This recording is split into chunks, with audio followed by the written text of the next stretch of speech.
পুরী স্টেশনের অভিজ্ঞতার পর নিজেকে সামলে নিতে কিছুদিন সময় লেগেছিল। স্পষ্ট বুঝেছিলাম ভূতের গল্প লেখা আর নিজেই সেই গল্পের অন্যতম চরিত্র হয়ে ওঠার মধ্যে রয়েছে আকাশ পাতাল তফাৎ। যাই হোক, অবনী বাবু মানে আগন্তুক পত্রিকার সম্পাদক আমার রাতের স্টেশন কলাম পড়ে খুব খুশি হয়েছিলেন। পত্রিকার কাটতিও হয়েছিল বেশ, কিন্তু কে জানতো এরকম প্রাণঘাতী অভিজ্ঞতার এই সবে শুরু। সেবার অবনীবাবু বিষ্ণুপুরের যে পুঁথির কথাটি বলেছিলেন 2 সপ্তাহ আগে রবিবারের দৈনিকে তাই নিয়েই একটা খবর দেখলাম। বাঁকুড়া জেলার ছাতনা গ্রামে একটি 300 বছরের পুরনো পুঁথিকে ঘিরে গ্রামবাসীর মধ্যে আতঙ্কের সৃষ্টি হয়েছে।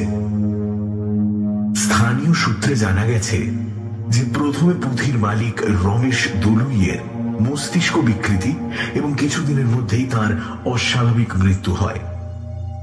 এখন সেই আতঙ্ক আরো ভয়াবহ রূপ নিয়েছে। তবে কি অবনীবাবু যে বলেছিলেন পুঁথিটি অভিশপ্ত, সে কথা সত্যি? এই কথা মাথায় আসতেই আমি অবনীবাবুকে ফোন করি।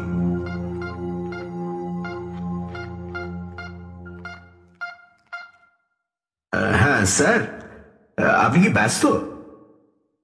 না, আসলে এই পুঁথির ব্যাপারটা। ও, আপনি দেখেছেন? আচ্ছা, হ্যাঁ, আমি এক্ষুনি আসছি বলেই ফোনটা রেখে দিয়ে আমি অবনীবাবুর বাড়ির উদ্দেশ্যে রওনা দিলাম।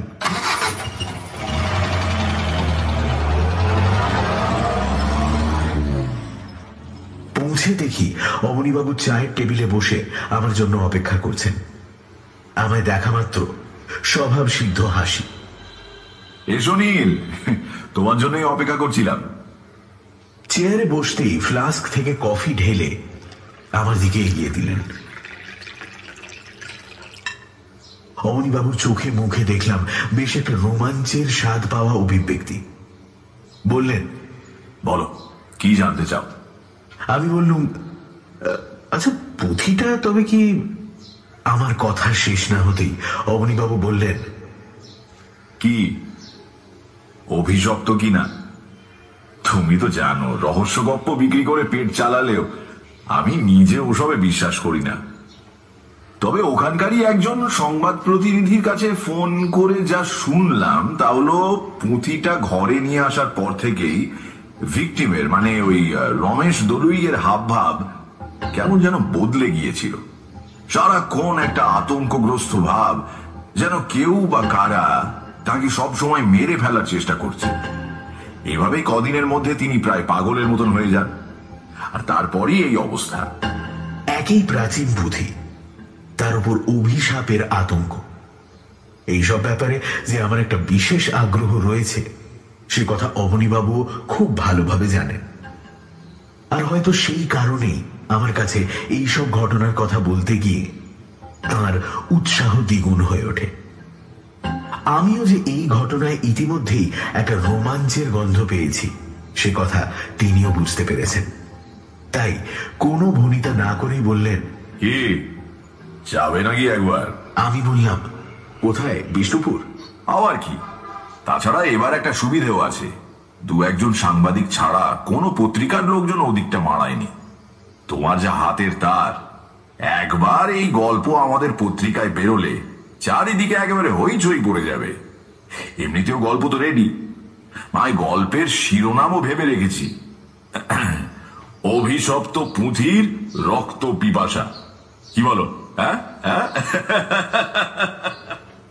কিছু না বললেও মনে মনে বেশ বুঝতে পারছিলাম আবার একটা রোমাঞ্চকর অভিজ্ঞতার মুখোমুখি হতে চলেছি। মুখে একটা হাসির ভাব এনে সম্মতি জানিয়ে আমি উঠে পড়লাম। পরের দিন হাওড়া থেকে সকাল 6:25 রূপসী বাংলা ট্রেন ধরে বিষ্ণুপুর পৌঁছতে লেগে গেল প্রায় 3.5 ঘন্টা। ঘর আগেই বুক করা ছিল বিষ্ণুপুর টুরিস্ট লজে। স্টেশন থেকে 15 মিনিটের রাস্তা। আমার সঙ্গে একটা টুরিস্ট ব্যাগ আর ক্যামেরা। লজে পৌঁছে ফ্রেশ হয়ে ব্রেকফাস্ট সেরে নিলাম। ব্রেকফাস্ট টেবিলেও শুনলাম সেই পুঁথির ঘটনা নিয়েই আলোচনা চলছে। লজের ম্যানেজারের সঙ্গে আলাপ করে জানতে পারলাম ভদ্রলোকের নাম তাপস মজুমদার, বাড়ি কলকাতায়। চাকরি সূত্রে আজ 5 বছর এখানে রয়েছেন। দেখলাম তাপসবাবু নিজেও বেশ মিশুকে।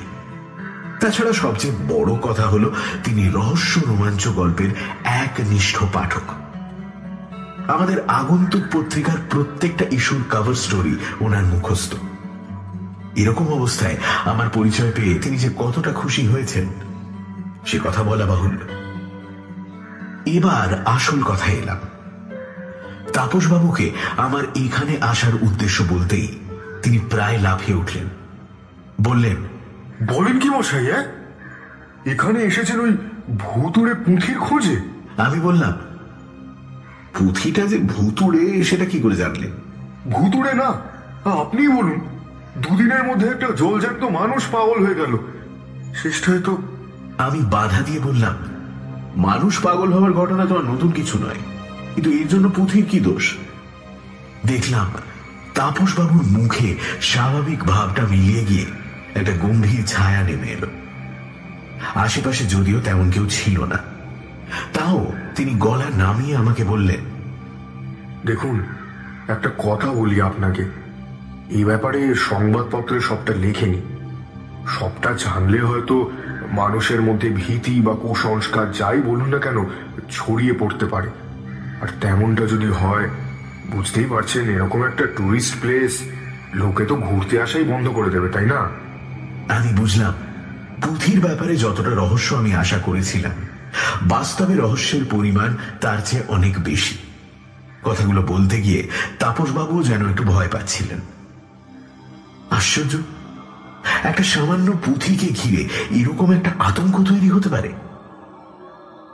ইতিমধ্যে হয়তো আমার মনের অবস্থা বুঝতে পেরে নিজেকে সামলে নিয়ে তাপসবাবু পুঁথির বাকি ইতিহাসটা বললেন। তার কথা অনুযায়ী জানতে পারলাম যে রমেশ দলুই প্রথম ব্যক্তি নন যিনি এইভাবে মারা গেছেন। এর আগেও নাকি 3 জন ঠিক একইভাবে মারা যায়। সবচেয়ে গুরুত্বপূর্ণ বিষয় হল প্রতিটি মৃতদেহ রক্ত শূন্য অবস্থায় পাওয়া গেছে। শেষের কথাটা শুনে পুঁথি সম্পর্কে আমার কৌতূহল আরো বেড়ে গেল। সেই পুঁথি এখন কোথায় আছে জিজ্ঞেস করায় তাপসবাবু বললেন, এখনো সেটা রমেশ দলুইয়ের বাড়িতেই আছে। তার নিজের বলতে এক দূর সম্পর্কের ভাইপো ছাড়া আর কেউ ছিল না। সেই এখন ওই বাড়িতে থাকে। তবে শোনা গেছে বাড়িটা নাকি সে বিক্রি করবে। তাপসবাবুর কাছে সেই বাড়ির ঠিকানা চাইতেই তিনি আরো যেন ভয় পেয়ে গেলেন। বললেন, আপনি কি সত্যিই সেখানে যাবেন নাকি? মানে ওই ওই পুঁথিটার খোঁজ করতে? দেখুন, আমি আপনার লেখার খুবই ভক্ত, আর এই ধরনের অভিজ্ঞতা যে আপনার আরো হয়েছে তাও পড়েছি। কিন্তু তাই বলে জেনে বুঝে আপনাকে এরকম একটা বিপদের মধ্যে আমি যেতে দিতে পারি না। না। কি আর করব? শেষটায় অনেক বুঝিয়ে তাপসবাবুর কাছ থেকে রমেশ দলুইয়ের ঠিকানাটা নিলাম। আসলে লজের এক রুম বয় ওই ছাতনা গ্রামের বাসিন্দা।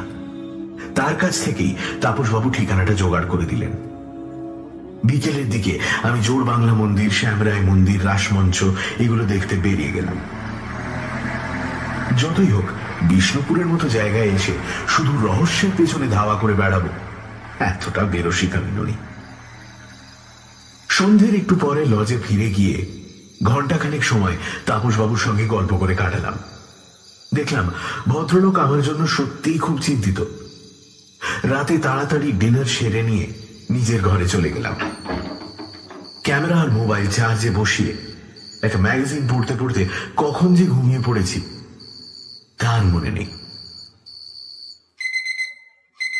সকালে মোবাইলের অ্যালার্মে ঘুম ভাঙল। তারপর মুখ হাত ধুয়ে ব্রেকফাস্ট সেরে বেরিয়ে পড়লাম ছাতনার উদ্দেশ্যে। বিষ্ণুপুর থেকে বাসে করে ছাতনা পৌঁছতে সময় লাগলো 1.5 ঘন্টা।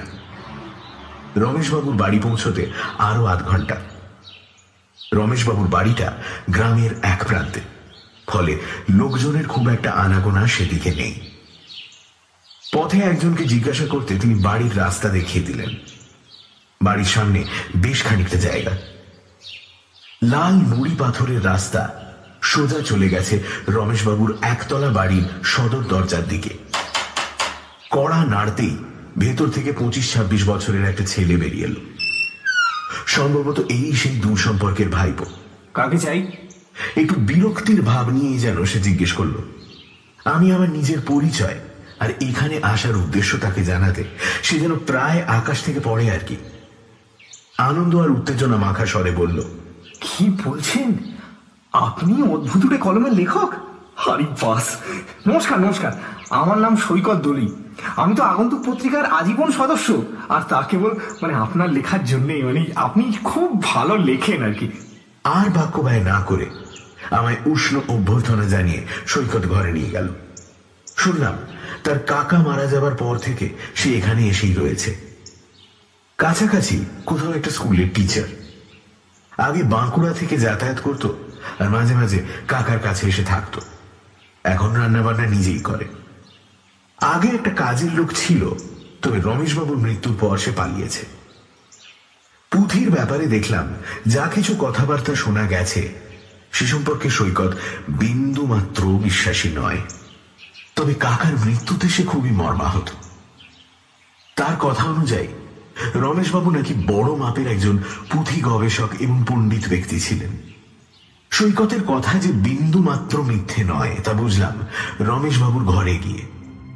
সারা দেওয়াল জুড়ে আলমারিতে থরে থরে পুঁথি সাজানো। তার ঘরের মধ্যে 6টি বুকশেলফে ঠাসা রয়েছে বিভিন্ন ধরনের বই। এরকম একজন মানুষের এইভাবে চলে যাওয়া যেন আমিও ঠিক মেনে নিতে পারছিলাম না। মনে মনে একটা রোগ চেপে গেল। যে করেই হোক এই পুঁথির রহস্য আমায় উদ্ঘাটন করতেই হবে। সৈকতকে এবার জিজ্ঞাসা করলাম, আচ্ছা তোমার কি মনে হয় তোমার কাকার মৃত্যুর কারণ কি হতে পারে? সৈকত কেমন যেন একটু অন্যমনস্ক হয়েই বলল, কি জানেন তো, কাকা ছিলেন আপন ভোলা মানুষ, আর যাকে বলে বইয়ের পোকা। খাওয়া দাওয়ার কোনো ঠিক ছিল না, কোথাও কোনো পুঁথির খোঁজ পেলেই সেখানে ছুটে যেতেন। তাই আমার তো মনে হয় শরীরের প্রতি অযত্ন আর অনিয়মেই মানুষটা চলে গেল। এবার আমি পুঁথির কথাটা তুললাম। বললাম, আচ্ছা সৈকত, পুঁথিটা কি এখন দেখানো যাবে? সৈকত বলল, নিশ্চয়ই, এই তো হাতের কাছেই আছে। বলে সে উঠে গিয়ে দেওয়াল আলমারির বাকি পুঁথিগুলো থেকে আলাদা করে রাখা একটি পুঁথি নিয়ে এলো। লাল শালুতে মোড়া, প্রমাণ মাপের আয়তাকার 2টি কাঠের পাটাতনের মধ্যে সংরক্ষিত সেই পুঁথি হাতে নিতেই আমার সারা শরীরে যেন একটা শিহরণ খেলে গেল। এই সেই পুঁথি যার মধ্যে ইতিহাস আর তথ্যের সঙ্গে জড়াজড়ি করে লুকিয়ে আছে মারণ অভিশাপ। কিন্তু কিসের অভিশাপ? কার অভিশাপ? এইসব কথা এক মনে পুঁথিটার দিকে তাকিয়ে ভাবছি, হঠাৎ সৈকতের ডাকে আমার চমক ভাঙল। কি ব্যাপার বলুন তো মশাই, কি ভাবছেন? সৈকত যেন একটু আশ্চর্য হয়ে প্রশ্ন করল, আচ্ছা সৈকত, তোমাকে যদি একটা অনুরোধ করি রাখবে? আরে এভাবে বলছেন কেন, আপনি নিঃসংকোচে বলুন। বলছিলাম যে আমি কি পুঁথিটা কদিনের জন্য একটু নিজের কাছে রাখতে পারি? নিশ্চয়ই নিশ্চয়ই, আমার কোনো আপত্তি নেই। তবে ওটাকে নিয়ে ইতিমধ্যে যা রটেছে, আপনি যদি তারপরেও সাহস করে ওটাকে কদিন কাছে রাখতে চান তো রাখবেন। তবে আপনি কি ওটাকে লজে নিয়ে যাওয়ার কথা ভাবছেন? আমিও সেটাই ভাবছি। ওখানে নিয়ে গেলে আবার। এবার সৈকত বলল, আমি একটা অনুরোধ করি, যদি কিছু মনে না করেন, কদিন না হয় এখানেই থেকে যান না। আমি তো একাই থাকি, একজন সঙ্গী পেলে আমারও ভালো লাগবে। ঘরের কিন্তু কোনো অসুবিধা নেই, এই ঘরের পেছনেই আরেকটা ঘর আছে। সৈকতের কথায় আমি যেন হাতে চাঁদ পেলাম। এরকম পুঁথি আর বইয়ের সংগ্রহের মধ্যে থাকার লোভটা এতক্ষণ বেশ কষ্ট করে সামলে রেখেছিলাম। তাই সৈকতের অনুরোধে বিনা বাক্য ব্যয়ে সম্মতি জানালাম। দুপুথি এর আগেও ঘাঁটাঘাঁটি করেছি, কিন্তু কই এমন গন্ধ তো।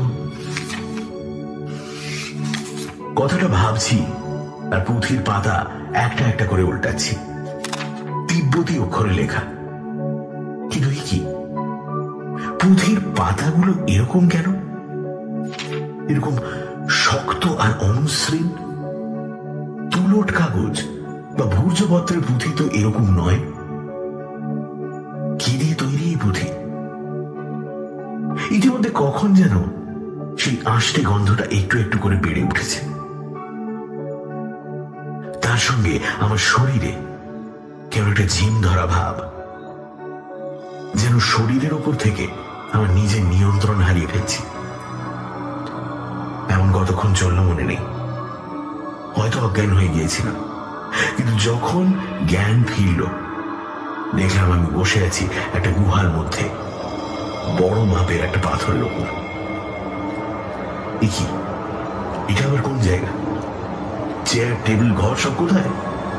আর আমি বা কোথায়? আমি কি স্বপ্ন দেখছি? পাগল হয়ে যাচ্ছি? আমার ভেতরে তীব্র একটা উত্তেজনার সৃষ্টি হলো। ইচ্ছে করছিল যেন এক্ষুনি ছুটে পালিয়ে যাই, কিন্তু সেই পাথরের ওপর থেকে এক পাও নড়তে পারলাম না। যেন যেন আমি নিজেও পাথর হয়ে গেছি। এমন ভাবে কতক্ষণ ছিলাম মনে নেই। আস্তে আস্তে নিজেকে অনেক কষ্টে টেনে তুলে দাঁড় করালাম। গুহার ভেতর কোনো আলো নেই, কিন্তু তাও একটা আবছা আলো কোথা থেকে যেন এসে গুহার ভেতরটা বেশ খানিকটা স্পষ্ট করে তুলেছে। সেই আলো সন্ধান করতে গিয়ে দেখলাম আমি যেখানে দাঁড়িয়ে আছি ঠিক তার বিপরীতে একটা রাস্তা চলে গেছে, যেন আর একটা গুহার মুখ। সেখান থেকে যে শুধু আলো আসছে তাই নয়, কার বা কাদের একটা চাপা গোঙানির আওয়াজও শোনা যাচ্ছে।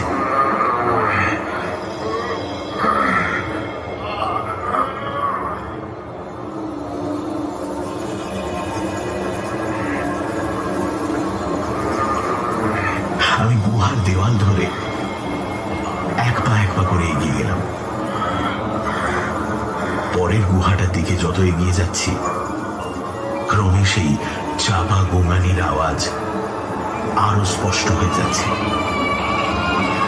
কিছুটা গিয়ে আমি আড়াল থেকে ভেতরে কি চলছে তা দেখার চেষ্টা করলাম,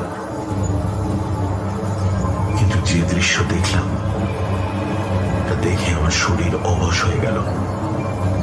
গলা শুকিয়ে কাঠ। চিৎকার করতে গিয়েও কোনো শব্দ বেরোলো না। দেখলাম বছর 30-এর একটা ছেলের দেহ চৌকির মতো একটা শিলাখণ্ডের উপর শোয়ানো রয়েছে, শরীর সম্পূর্ণ নগ্ন। শিলাখণ্ডের চারপাশে গোল করে দাঁড়িয়ে আছে জনা পাঁচেক লাল কাপড় পরা লোক। ওদের মতোই আর একজন একটা ধারালো শানিত ছোরা নিয়ে সেই দিকে এগিয়ে আসছে।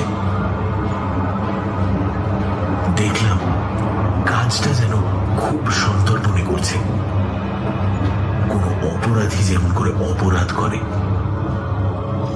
সবার চোখে মুখে একটা ভীতি আর নৃশংসতা মেশানো একটা ভাব।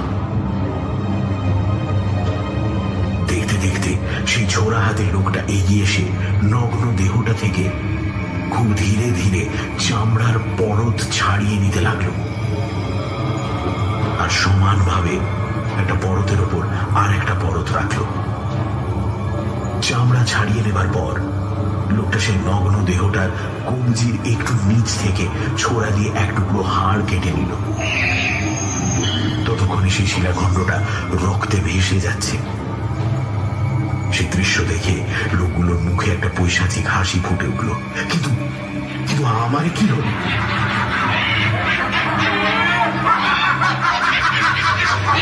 আবার একই দৃশ্য দেখছি। সেই গুহার মধ্যে কয়েকজন একইভাবে একটা মৃতদেহ থেকে চামড়া ছাড়িয়ে নিচ্ছে, কিন্তু দেহটা আলাদা। এইভাবে আবার আবার আবার। খানিকক্ষণ পর দেখলাম দৃশ্য বদলে গেছে। গুহায় একা সেই খুনের লোকটা একটা পাথরের উপর বসে কি যেন করছে। আমি দূর থেকেই দেখার চেষ্টা করলাম, যেন মনে হলো আমার উপস্থিতির কথা জেনে সে নিজেই আমার দিকে ঘুরে বসলো। দেখলাম তার হাতের কাছে থরে থরে চামড়ার পরত সাজানো রয়েছে।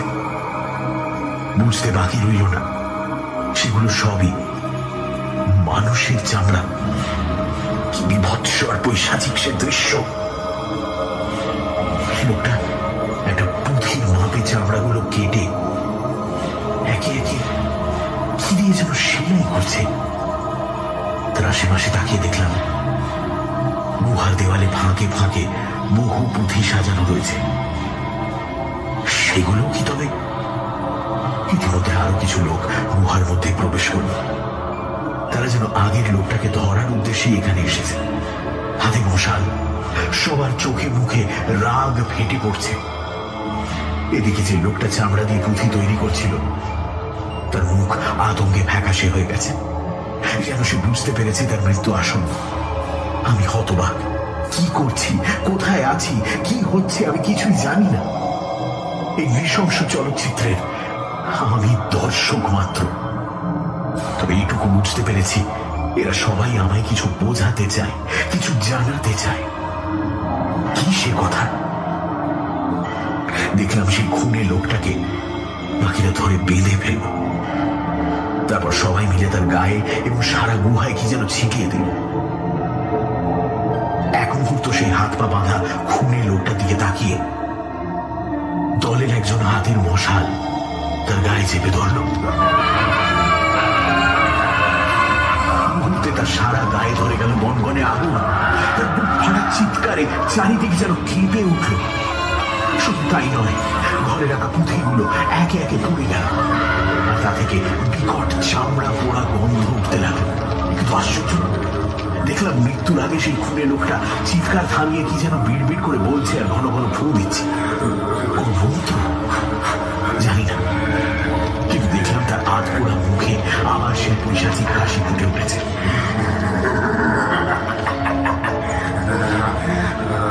আমার মাথার শিরাগুলো এবার হয়তো ছিঁড়ে যাবে। আমার চোখের পাতা ভারী হয়ে আসছে। আমি আমি অন্ধকারে তলিয়ে যাচ্ছি। সে আধপুরা মুখ যেন হা করে রয়েছে। তার মধ্যে আমি ঘুরতে ঘুরতে ডুবে যাচ্ছি। আর কে যেন সেই অন্ধকার থেকে বলছে, লেখো লেখো লেখো। হঠাৎ দেখি আমি যেমনটা ছেড়ে বসেছিলাম,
নীলাঞ্জন দা, নীলাঞ্জন দা, নীলাঞ্জন দা!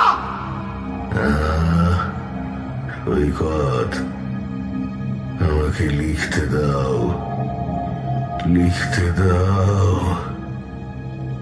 হঠাৎ গায়ে একটা প্রচন্ড জোরে ঝাঁকুনি অনুভব করলাম। তারপর অন্ধকার।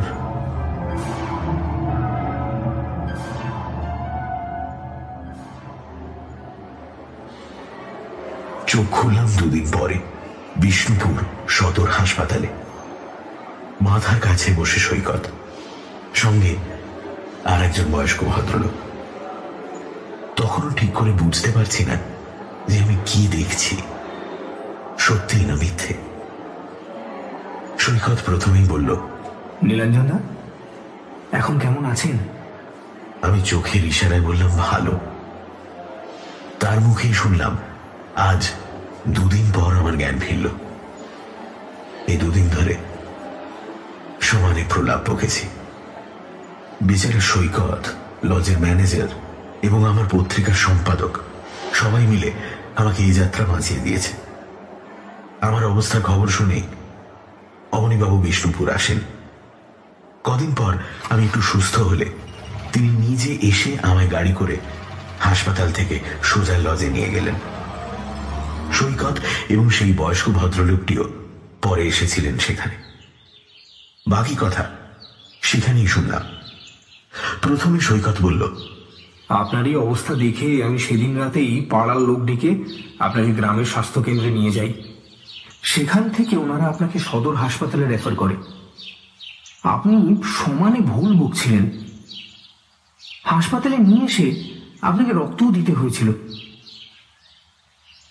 তখন তো বুঝিনি আপনার রক্তাল্পতা হলো কি কারণে। পরে বুঝলাম। যাকে আলাপ করিয়ে দিই, ইনি আমার কাকার বন্ধু শ্রী অঘোরনাথ মুখার্জি, কাশীর মস্ত বড় পণ্ডিত এবং একই সঙ্গে তন্ত্র সাধক। কাকা নাকি ওনাকে পুঁথির ব্যাপারে প্রথম থেকেই জানিয়েছিলেন। এরপর অঘোরবাবুই বললেন, হ্যাঁ, রমেশ জানিয়েছিল। ও নিজেও জানতো পুঁথির ব্যাপারে, তবে সবকিছু যে এত তাড়াতাড়ি হয়ে যাবে এটা ভাবতে পারিনি। আসলে আমি একটু দেশের বাইরে গিয়েছিলাম একটা কনফারেন্সে, তাই রমেশের পরের চিঠিগুলো আর পাইনি। বাড়ি এসে যখন পেলাম তখন অনেক দেরি হয়ে গেছে। ঘটনাটা আপনাকে খুলে বলছি বরং। আজ থেকে প্রায় ৩০০ বছর আগে নেপালের পাহাড়ি এলাকায় একদল তন্ত্র সাধক বসবাস করত। তাদের সাধনার পদ্ধতি ছিল অঘরীদের চেয়েও ভয়ানক এবং বিভৎস। তার কারণ তারা মূলত ডাকিনী এবং মহাচণ্ডালীর আরাধনা করত। তন্ত্রশাস্ত্রে এই দুই শক্তিকেই প্রাণঘাতী মন্ত্রতন্ত্রের দেবী বলে উল্লেখ করা হয়েছে। এদের সাধনার এক স্তরে মন্ত্রসিদ্ধির জন্য মানুষের চামড়া দিয়ে তৈরি এবং রক্ত দিয়ে লিখিত পুঁথির প্রয়োজন হয়, যেখানে নির্দিষ্ট সংখ্যক মন্ত্র লিখতে হয়। সেই লেখার কলমটি হবে মানুষের অস্থি নির্মিত। গ্রামের থেকে তারা লোক ধরে এনে তাদের বলি দিয়ে সেই মৃতদেহের চামড়া দিয়ে পুঁথি তৈরি করতো আর অস্থি দিয়ে লেখনি। তো এভাবে বেশ কিছুদিন চলার পর গ্রামের লোক যেভাবেই হোক তাদের ক্রিয়াকলাপ জানতে পেরে যায়। এরপর গ্রামের সবাই মিলে এক অমাবস্যার নিশীথে সেই সাধকদের গুহায় গিয়ে তাদের প্রধান সাধক সহ সাধনার সামগ্রীতে আগুন লাগিয়ে দিল। হ্যাঁ, বাকিরা তখন গুহার বাইরে ছিল। পরে তারা যখন ফিরে আসে তখন তাদের আস্তানা পুড়ে শেষ। কেবল একটা পুঁথি অক্ষত ছিল, একটা পুঁথি। শোনা যায় সেই সাধক মারা যাবার সময় নিজের প্রাণ ওই পুঁথির মধ্যে সঞ্চারিত করে। এরপর যতজনের কাছে ওই পুঁথি গেছে সবাই ওই সাধকের আত্মার বশবর্তী হয়ে নিজের রক্ত দিয়ে পুঁথিতে লিখতে লিখতে প্রাণ হারিয়েছে। আর সেই রক্ত পান করে পুঁথির মধ্যে সেই সাধক এতদিন ধরে জীবিত রয়েছে। এবার আমাকে উদ্দেশ্য করে অঘোরবাবু বললেন, আপনি তো লক্ষ্য করেছেন না? লক্ষ্য করেননি? পুঁথিটা খুলতে কেমন একটা আষ্টে মতো গন্ধ? আমি বললাম, হ্যাঁ হ্যাঁ, কিন্তু ওটা রক্তের গন্ধ। রক্তের গন্ধ। এই 300 বছর ধরে না জানি কত রক্ত পান করেছে এই পুঁথি। আমি জিজ্ঞাসা করলাম, আচ্ছা এখন পুঁথিটা কোথায়? অঘোরবাবু খুব শান্তভাবে বললেন, ওটাকে আগুনে পুড়িয়ে দিয়েছে। হ্যাঁ, আগুনে পুড়িয়ে দিয়েছে। একমাত্র এইভাবেই ওটাকে শেষ করা যেত। তাছাড়া আমি নিজেও রমেশের বাড়িতে শান্তি যজ্ঞ করেছি। কাশি যাওয়ার পথে গয়াতে নেমে রমেশ আর ওই পুঁথির সাধকের নামে পিণ্ডদান করে দেব। আশা করছি আর কোনো অসুবিধে হবে না। আমার পাশে বসে অবনীবাবু সব শুনলেন। অবাক হয়ে মুখ প্রায় হাঁ করেই সব শুনছিলেন। শেষে বললেন, তাহলে আজকের যুগেও এই ধরনের ঘটনা ঘটে? আমার তো বিশ্বাসই হচ্ছে না। এরপর আমাকে উদ্দেশ্য করে বললেন, তবে যাই বলো না কেন, তোমার অভিজ্ঞতার স্টক কিন্তু বেড়েই চলেছে। কি বলো? হ্যাঁ। অঘোরবাবু বললেন, দেখো, এই ধরনের ঘটনা কোনো যুগের উপর নির্ভরশীল নয়। আলোর ওপিঠে অন্ধকার যেমন অনাদি অনন্তকাল থেকে চলে আসছে, তেমনি এইসব ঘটনাও। আমাদের কাশিতেই দেখুন না, বাজারের মাঝামাঝি জায়গায় কিনা ভুতুড়ে বাড়ি। এখনো নাকি বেশি রাতে সে বাড়ির ঝুল বারান্দায় তাকালে একটা মেয়ের প্রেতাত্মা দেখা যায়। তবে কি জানেন, যে দেখে সে আর বাঁচে না, তার মৃত্যু অবধারিত। কথাটা শুনেই অবনীবাবুর চোখ মুখের হাবভাব এমন হলো যেন এখান থেকেই তিনি সেই ভূত দেখে ফেললেন। একটু সামলে নিয়ে বললেন, মানে বাজারের মাঝখানে এরকম বাড়ি? এরকম একটা ব্যাপার সচক্ষে দেখাটাও কম বড় কথা নয়। কি বলো নীল? এই অবস্থায় চোখ বুজে থাকাটাই শ্রেয় বলে মনে হলো আমার।